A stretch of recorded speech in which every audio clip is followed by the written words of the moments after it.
mais tradicional da Reforma Protestante. O texto que foi para Lutero um choque diante de uma igreja que exigia tantas obras, tantas indulgências, tanta coisa de tanta gente que tentava, com as suas próprias forças, com sua própria vida, inclusive, né? Muitas pessoas vendiam o que tinham naquele momento, na Idade Média, para comprar um título que garantia para aquela pessoa a entrada dela no céu. A igreja naquele momento vendia indulgências. Você tinha que comprar. E não era barato não, gente. Era só a classe que tinha dinheiro, que tinha condição de comprar esse título. A grande maioria da população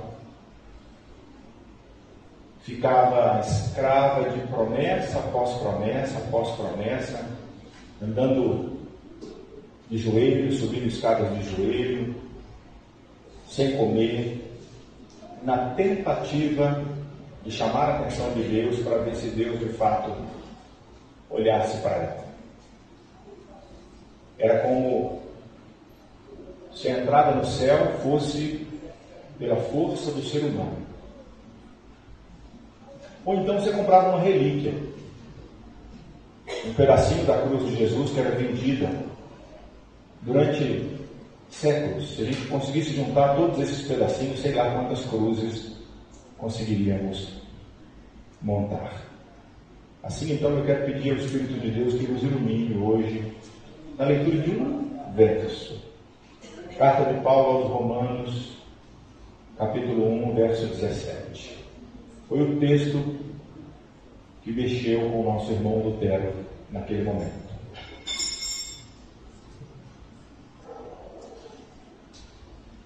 Romanos 1, verso apenas 17, diz assim: visto que a justiça de Deus se revela no Evangelho de fé em fé, como está escrito, o justo viverá por fé.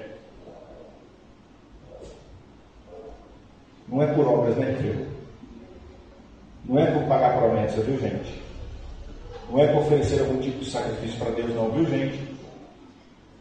Mesmo ainda hoje, 506 anos desse movimento chamado Reforma Protestante, um movimento que mudou o mundo, nós temos ainda grupos de alguns irmãos e de algumas irmãs que insistem em dizer que a gente precisa fazer sacrifício para Deus. Insistem em dizer que Deus só vai te abençoar se você der uma oferta muito gorda.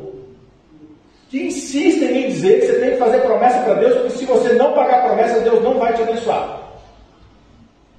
Que insistem em colocar sobre nós uma teologia veterotestamentária, conhecida como teologia retributiva. Deus só vai te abençoar se você conseguir obedecer todo o conjunto de regras contido na Escritura Sagrada,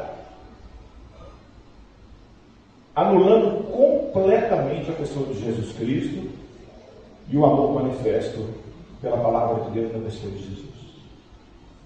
Hoje, então, lembrando aí que na próxima terça-feira, dia 31, completam-se 506 anos de uma data muito importante, onde Lutero, depois de mais de 2 séculos de discussões, de afrontamentos, de mortes inclusive, de homens e mulheres, reformadores e reformadoras, que enfrentaram aquilo que era tido como verdade absoluta declarada pela igreja cristã de sua época, dizendo que era possível servir a Cristo, ser discípulo de Jesus, discípula de Jesus, não daquela forma, não daquele jeito. Eu quero rememorar com vocês hoje aquilo que nós conhecemos como princípios da reforma.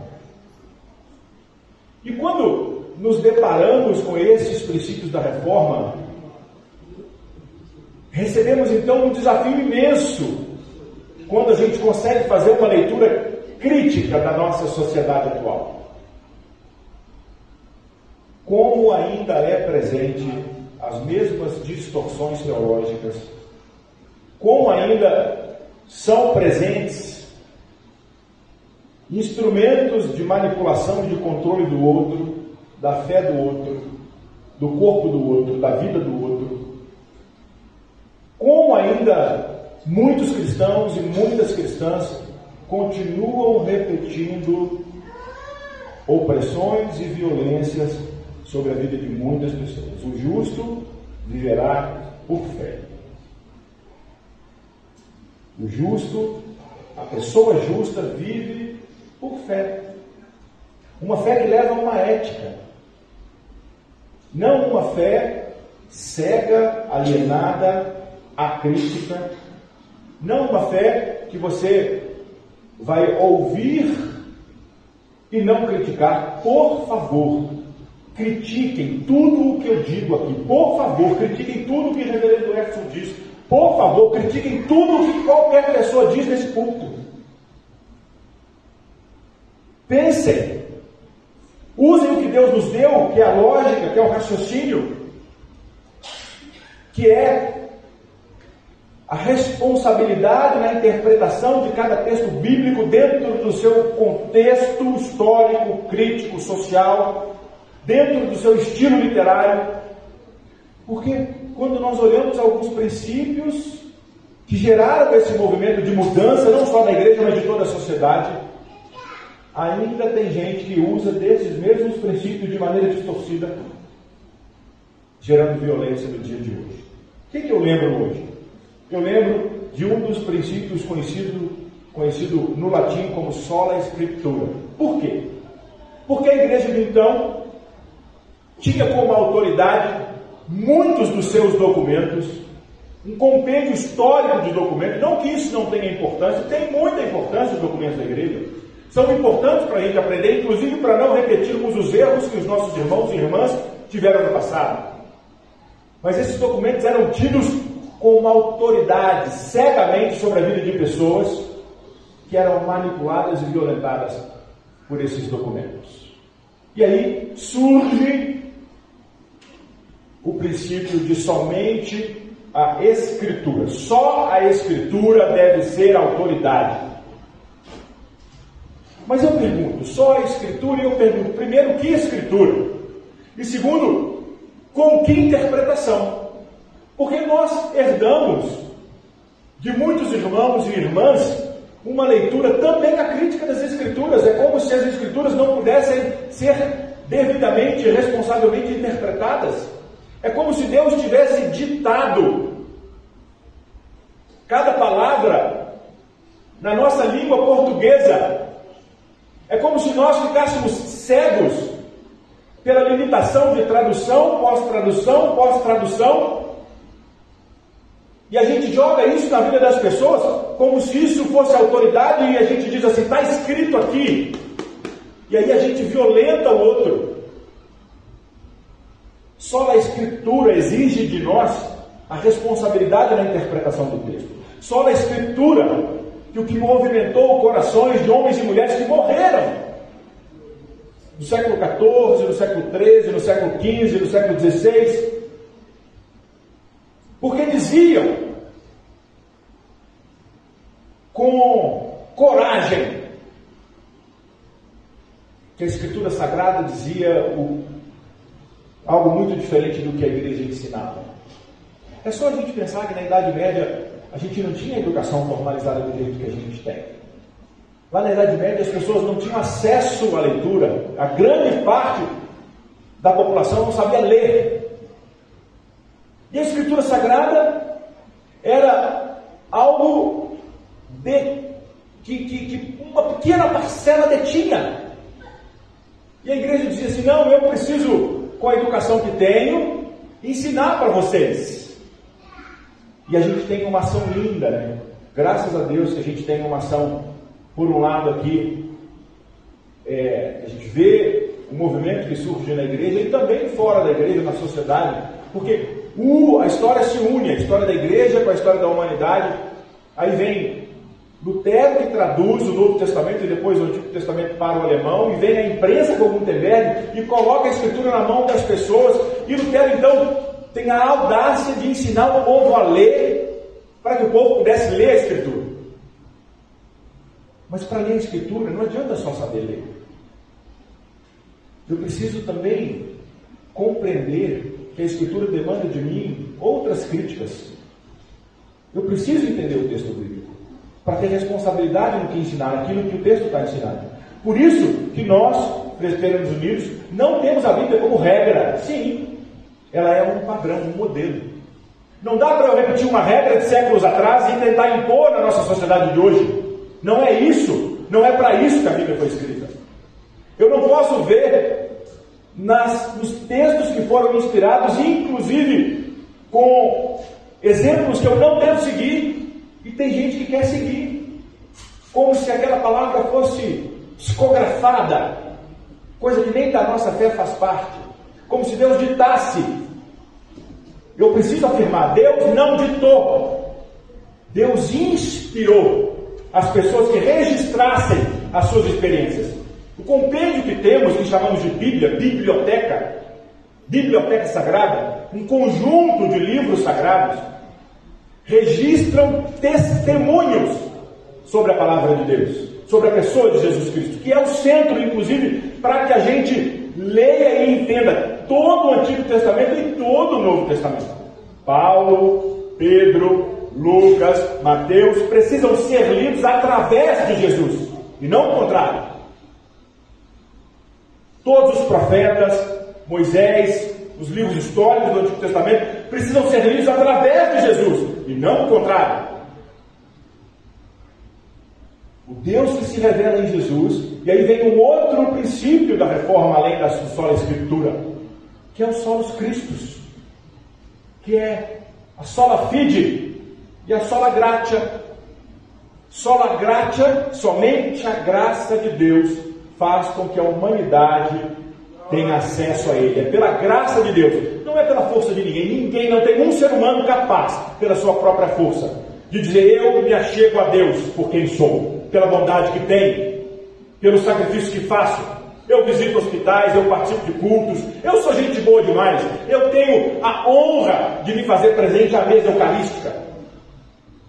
Todos nós somos seres humanos ilimitados, muitas vezes incompetentes em muitas áreas.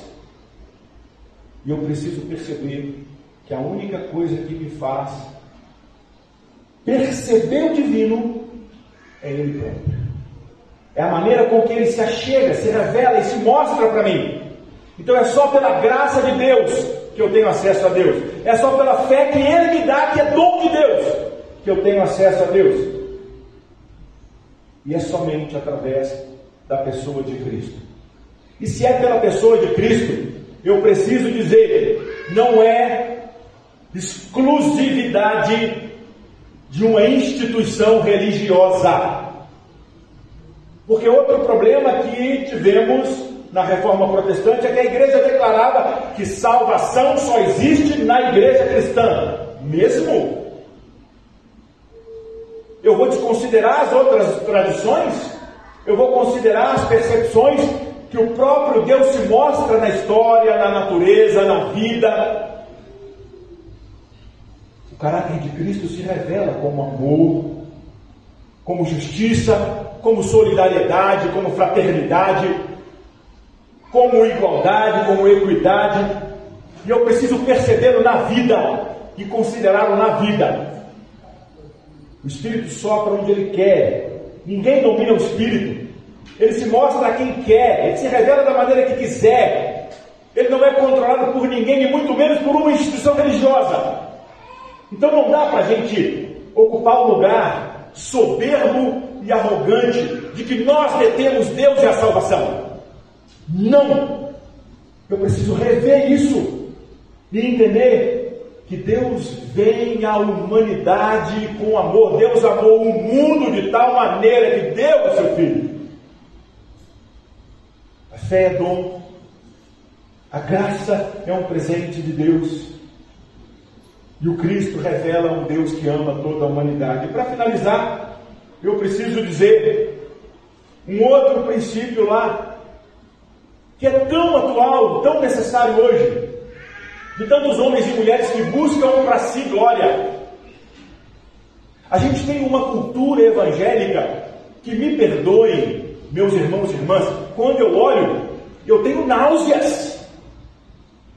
São irmãos e irmãs que querem glória para si. Uma cultura gospel, aonde o dom que eu tenho, eu troco por dinheiro e reconhecimento de outras pessoas. E eu tenho então uma postura de uma ostentação que não me dá uma gota de noção social de quem sou. É como se Deus fosse aquele que garantisse mobilidade social para todas as pessoas, e quem serve a Deus tem garantia de riqueza para ostentar e para mostrar para os outros. Isso me dá náusea, gente. Essa teologia da prosperidade me dá náusea. E um monte de gente replica essa teologia por aí. Deus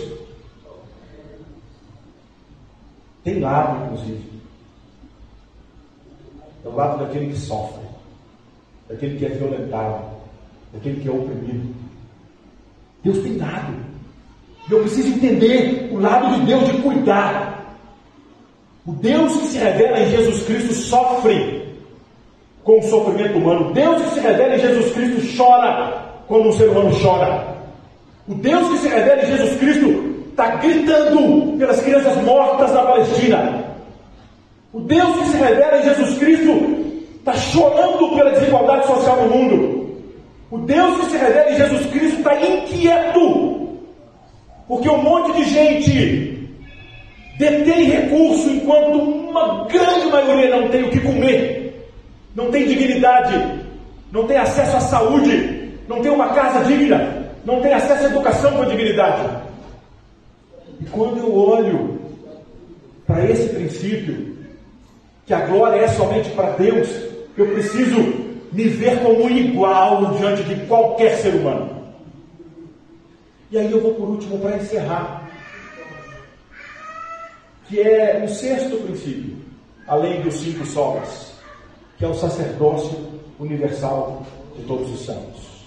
Que é a consciência de que não existe nenhum mediador entre qualquer ser humano e Deus. E eu preciso trazer para esse púlpito o que o nosso presbítero Ifeu traz sempre. Que na morte de Cristo o véu se rasgou do templo. Nada, não tem nenhum véu mais, não tem impedimento nenhum para que qualquer ser humano, quando grita Deus, nada impede de Deus vir, estar, ser força, sustentar, dar graça. E a gente precisa de sustento quando a gente tem falta dele, quando a gente está num momento de luta, de dificuldade, de adversidade. E o sacerdócio universal de todos os santos não só mostra que eu não preciso de mediador, mas me faz serviço ao outro na mão de Deus. Existe um porquê de Deus nos dar consciência da existência dele. Existe um porquê de Deus nos dar consciência de que ele habita em nós, seres humanos. Existe um porquê de Deus dar consciência de nós vermos Deus nos outros. É para generosamente, depois de haver recebido o que ele nos deu, graça, cuidado, acolhimento, apoio, dele não ter feito acepção de ninguém, a gente ir para o mundo, para a sociedade, dar graça, e dar apoio, e dar sustento, e não fazer acepção de ninguém aí nessa sociedade. É para a gente repetir o que Jesus fez. É para isso o sacerdócio universal de todos os santos. Só que a gente constrói uma história onde a nossa maneira de culto, ela é inclusive uma negação da pedagogia de Jesus. Porque eu estou aqui como se eu tivesse mais autoridade que vocês, e vocês todos olhando para mim. E é isso que a gente herda da história. Seria maravilhoso se nós estivéssemos aqui num círculo, todo mundo sentado no mesmo lugar, e a gente pudesse discutir um pouco e conversar um pouco sobre Jesus, como iguais que somos.